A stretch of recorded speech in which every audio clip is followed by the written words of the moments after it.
መፈናቀል በሚመለከት ኢትዮጵያውያን በፈለጉት ከባቢ በሰላም ሰርተው መኖር ህገ መንግስታዊ መብታቸው ነው። ማንም ይሰጣቸው ቢከለክላቸው ጉዳይ አይደለም፣ መብት ነው።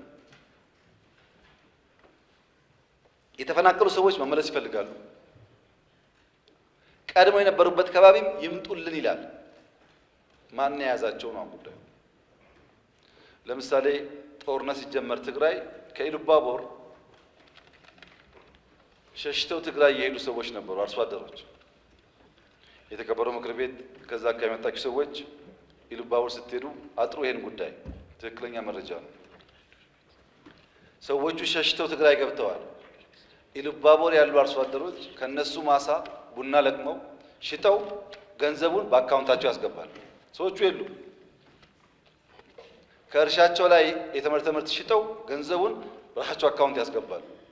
ሰዎቹ የኛ ሰዎች በሌለንበት ሰርተው አካውንታችን እያስገቡ ነውና በቃ እንመለስ ብለው ተመልሰው ኢሉባቦር አሉ። እየኖሩ ነው። በራያ አይታችኋል፣ ሰው ተመልሷል፣ እየኖረ ነው። በጸለምት አይታችኋል፣ ሰው ተመልሷል፣ እየኖረ ነው። ብዙ ኦሮሚያ አካባቢ ተመልሷል፣ እየኖረ ነው። የቸገረን አሁን ወልቃይት አካባቢ ሊፈታ ያልቻለ ጉዳይ። ልክ ገበሬ ዘር ዘርቶ ከዝናብ በኋላ ምርት እንደሚጠብቀው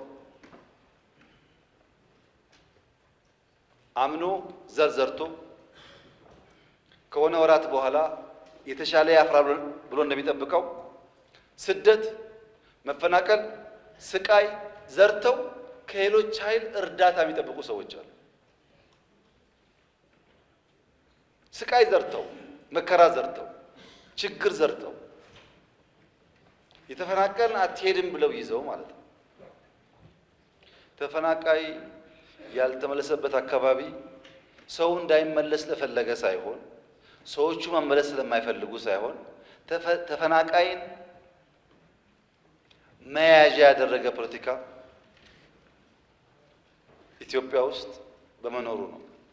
ልክ መንገድ ላይ ስትሄዱ የኔ ቢጤዎች ልጆቻቸውን መለመኛ እንደሚያደርጉት ልጆቻቸውን ታቅፈው ይለምኗቸዋል። ብር ስጣቸው፣ ልጃቸውን ተቀበል ተቀበይ ይላሉ። ከተቀበሉና ከሄዱ በኋላ ወዲያው ይቀበሏቸዋል። ታውቃላችሁ፣ የእነሱ ስራ ከሰጪው ተቀብሎ ማቀበል ብቻ ነው። ያ ገንዘብ ምን ላይ እንደሚውል አይወስኑም። የኔ ቢጤዎች ልጆቻቸውን መለመኛ እንደሚያደርጉት አንዳንድ ፓርቲዎች ተፈናቃይን የራስ ህልውና ማቆያ ያደርጓቸዋል።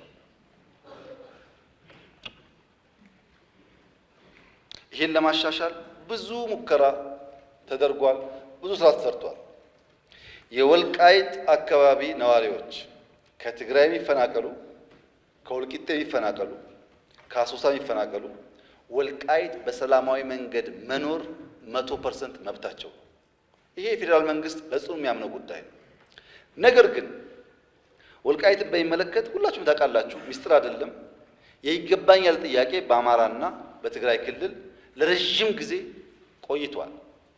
ሁለቱም ክልሎች ማስረጃ አስደግፈው ተቀባይነት ይኖረው ማይኖረው ይሄ ቦታ ይገባኛል ይላሉ። ፌዴራል መንግስት እያለ ያለው ሰው አይፈናቀል፣ ባለበት ይመለስ፣ ራሱን ያስተዳድር፣ ራሱ ይወስነው ነው። አንድ ሰው እዚህ ተቀምጦ ከሚወስን በሪፍረንደም በህጉ አግባብ ይወሰን ነው።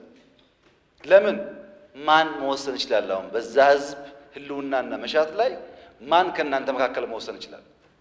ራሱ ህዝቡ ቤቱ ገብቶ በሰላም ኖሮ እኔ ልተዳደር የሚገባኝ እዚህ ወይም እዚያ ነው ካላለ በቀር የትኛው ባለስልጣን ነው በቃ የሚገባ እዚህ ነው ብሎ መወሰን የሚችለው? ይሄው ባለፉት ዓመታት በዚህ ምክንያት የወልቃይት ህዝብ እንደ የትኛውም ኢትዮጵያዊ የሚገባውን በጀት ማግኘት ሲገባው፣ ትምህርት መደገፍ ሲገባው፣ ጤና መደገፍ ሲገባው ፌዴራል መንግስት ማገዝ የሚገባውን ነገር ሳያግዘው እንዲቆይ ያደረገው ጉዳይ ይሄ ጉዳይ በሰላም ሊፈታ ይሻላል፣ ሁለት ወንድማማች ህዝብ በሚያባላ መንገድ ሊፈታ አይገባውም ከሚል ጽኑ እምነት ነው። እኔ አልወስንም የወልቃይትን ጉዳይ ተስፋ አደርጋለሁ እናንተም አትወስኑ። የሚወስነው የዛ አካባቢ ህዝብ ነው። ለዚያ ፓርቲዎች አስቻይ ነገር መፍጠር የሚጠበቅባቸው ይመስለኛል።